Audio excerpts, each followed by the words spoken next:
பவிஸ் kitchen. பவிஸ் கிச்சனில் முட்டையை வச்சு ஒரு ரைஸ் செய்வோம். வாங்க ஃப்ரெண்ட்ஸ், எப்படின்ட்டு பார்ப்போம். அதுக்கு பேனை ஆன் பண்ணி நல்லெண்ணெய் ஒரு 4 ஸ்பூன் ஊற்றிருக்கேன். அதில் ஒரு துண்டு பட்டை, 2 கிராம்பு,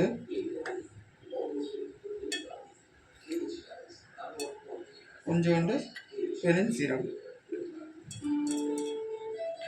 பொரியட்டும்.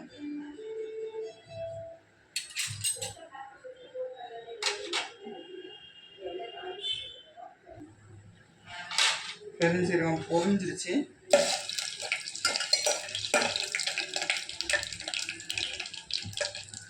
இதில் ஒரு பெரிய சைஸ் வெங்காயம்,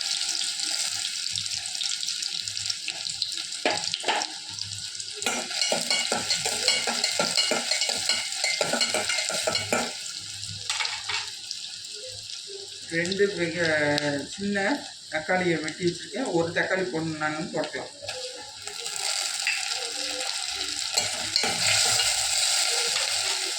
சாதத்துக்கு ஏற்கனவே உப்பு போட்டதுனால நம்ம முட்டைக்கு மட்டும் உப்பு சேர்க்கணும்.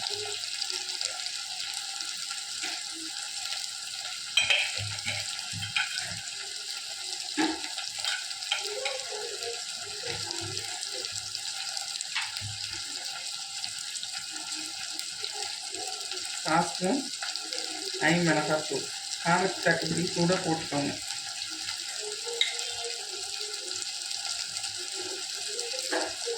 சாஸ்பூன் மஞ்சள்,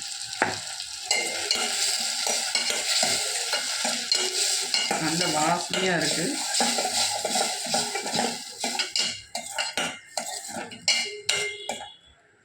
தக்காளி நல்லா மசிய வதங்கட்டும்.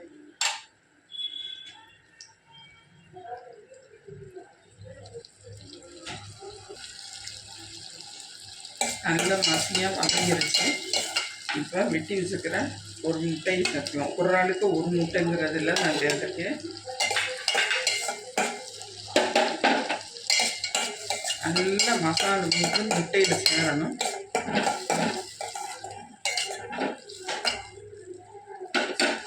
ஒரு நிமிஷம் நல்லா வதங்கட்டும்.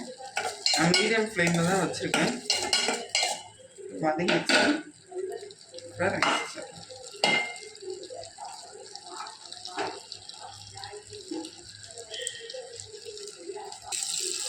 நல்லா பெரட்டிடும்.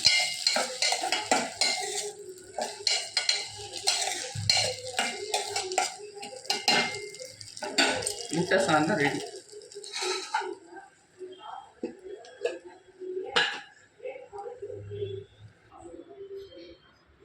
முட்டை சாதம் ரெடி. மறக்காமல் லைக் பண்ணுங்கள், கமெண்ட் பண்ணுங்கள், சப்ஸ்கிரைப் பண்ண மறந்துடாதீங்க.